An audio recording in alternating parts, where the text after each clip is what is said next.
আসসালামু আলাইকুম। আজকে নিউমেরিক্যাল অ্যানালাইসিস সাবজেক্টের সাজেশন নিয়ে আলোচনা করব। প্রথমে আছে চ্যাপ্টার 1 এফএক্স ইকুয়াল 0 সমীকরণের একটি বাস্তব মূল নির্ণয় করতে দ্বিবিভক্তি পদ্ধতিটি আলোচনা করো।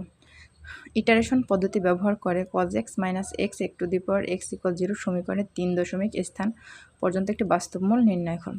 ইটারেশন পদ্ধতি ব্যবহার করে e to the power x - 3x equal 0 সমীকরণের বাস্তব মূল বের করো। ফলস পজিশন পদ্ধতি ব্যবহার করে x³ - 5x + 3 ইকুয়াল টু 0 সমীকরণের একটি বাস্তব মূল নির্ণয় করে। এখানে 3 দশমিক কিংবা 4 দশমিক পর্যন্ত বলা থাকবে। নিউটন রাফসন পদ্ধতি ব্যবহার করে 3x - cos x - 1 ইকুয়াল 0 সমীকরণের সমাধান 4 দশমিক স্থান পর্যন্ত নির্ণয় করো। দ্বিবিভক্তি পদ্ধতি ব্যবহার করে x - cos x equal to 0 সমীকরণের একটি বাস্তব মূল 4 দশমিক স্থান পর্যন্ত নির্ণয় করো। ইটারেশন পদ্ধতি ব্যবহার করে √³ 48 এর মান 4 দশমিক স্থান পর্যন্ত নির্ণয় করো। ইটারেশন পদ্ধতি ব্যবহার করে sin² x ইকুয়াল x² - 1 সমীকরণের বাস্তব মূল ব্যবহার করো। এরপর চ্যাপ্টার 3 বলা আছে সমান ব্যবধানে পশ্চাৎবর্তী অন্তক্ষেপের জন্য নিউটন গ্রিগরির সূত্রটি প্রতিষ্ঠা করো। একটি গ্রামের জনসংখ্যা দেওয়া আছে এখানে। এই প্রথমটা হচ্ছে সন এবং দ্বিতীয়টা হচ্ছে জনসংখ্যা। তো এখানে থেকে আমাদের 1945 সালের জনসংখ্যা নির্ণয় করতে হবে। নিম্নের তালিকা হতে ল্যাগ্রাঞ্জের ইন্টারপোলেশন সূত্র ব্যবহার করে √155 এর মান নির্ণয় করতে হবে। এটা হচ্ছে x এর মান, এটা y ইকুয়াল √x এর মানগুলো এখানে দেওয়া আছে। এখান থেকে এই মানটা আমাদের নির্ণয় করতে হবে।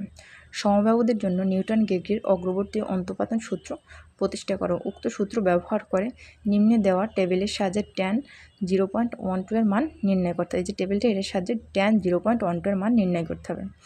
স্টার্লিংয়ের অন্তর্ক্ষেপ সূত্র বর্ণনা করো এবং ইহা ব্যবহার করে নিম্নোক্ত তালিকা থেকে e টু দি পাওয়ার 0.644 নির্ণয় করো।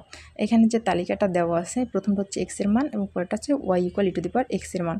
এখান থেকে আমাদের এই মান এই মানটা নির্ণয় করতে হবে। নিউটন গ্রিগরির পশ্চাৎপ্রক্ষেপ অন্তঃপাতন সূত্র ব্যবহার করে নিম্নের তালিকা থেকে fx বহুপদী নির্ণয় করে। এটা হচ্ছে x এর মান এবং এটা হচ্ছে fx এর মান। এখান থেকে fx বহুপদী নির্ণয় করতে হবে। অসম ব্যবধির জন্য নিউটনের অন্তঃপাতন সূত্র প্রতিষ্ঠা করো। অসমান ব্যবধির জন্য ল্যাগ্রাঞ্জের অন্তঃপাতন সূত্র প্রতিষ্ঠা করো।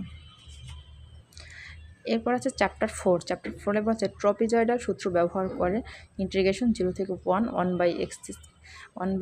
x² dx এর মান নির্ণয় করো। সেক্ষেত্রে পাইয়ের আসন্ন মান বের করো। সমদূরবর্তী কোণটির জন্য একটি সাধারণ বর্গীকরণ সূত্র নির্ণয় করো। সেক্ষেত্রে সাংখ্যিক যোগজের জন্য সিম্পসনের 1/3 সূত্র প্রতিষ্ঠা করো। সিম্পসনের 1/3 বিধি, সিম্পসনের 3/8 বিধি, ট্রপিজয়েডাল বিধি ব্যবহার করে ইন্টিগ্রেশন 0 থেকে π/2 sin x dx এর মান নির্ণয় করো।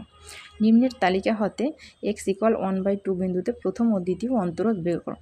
এই যে তালিকাটা আছে এখান থেকে x ইকুয়াল 1/2 বিন্দুতে আমাদের প্রথম এবং দ্বিতীয় অন্তরোধ বের করতে হবে। ট্রপিজয়েডাল সূত্র এবং সিম্পসন 1/3 সূত্র ব্যবহার করে এই dx/1 + x² এর মান আমাদের নির্ণয় করতে হবে। y0 equal 1/s del - 1/2 del square plus 1/3 del cube minus 1/4 del to the power 4 plus y0 yn double prime 1/s square del square plus del cube plus del to the power 4 plus bracket yn। এটা মান নির্ণয় করতে হবে। এরপর আছে chapter 6 বৃহত্তর আইগেনমান নির্ণয়ে relic এর শক্তি পদ্ধতি বর্ণনা করো। গাউসিয়ান অপসারণ পদ্ধতি ব্যবহার করে নিচের সমীকরণ জোটের সমাধান করো। 2x - 8y plus z equal -5, 3x plus y minus z equal 3, x minus 2y plus 9z equal to 8। Crowd পদ্ধতি ব্যবহার করে নিম্নের ম্যাট্রিক্সটির বিপরীত ম্যাট্রিক্স নির্ণয় করে। এটার বিপরীত ম্যাট্রিক্স নির্ণয় করতে হবে। রৈখিক সমীকরণ জোট সমাধানের জন্য উৎপদীকরণ পদ্ধতি আলোচনা করো।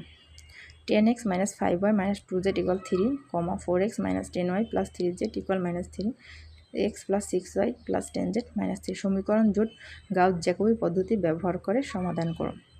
রৈখিক সমীকরণ জোটের সমাধান বের করার জন্য গাউস-সেডেল পুনরাবৃত্তি পদ্ধতি প্রতিষ্ঠা করো। গাউস-জর্ডান পদ্ধতি ব্যবহার করে ম্যাট্রিক্সটির বিপরীত ম্যাট্রিক্স নির্ণয় করে। এই ম্যাট্রিক্সটার বিপরীত ম্যাট্রিক্স নির্ণয় করতে হবে। যোগাশ্রয় সমীকরণ জোট সমাধানের জন্য গাউস অপনয়ন পদ্ধতি আলোচনা করো। রৈখিক সমীকরণ জোট সমাধানের জন্য গাউস-জর্ডান পদ্ধতি আলোচনা করো। পিভটিং কৌশল ব্যবহার করে গাউসের অপনয়ন পদ্ধতি নিম্নের সমীকরণ জোট সমাধান করে। কারণ x1 + x2 + x3 = 1, -3x1 - x2 + 4x3 = -10, 2x - 2x + 3x2 + x3 = -5।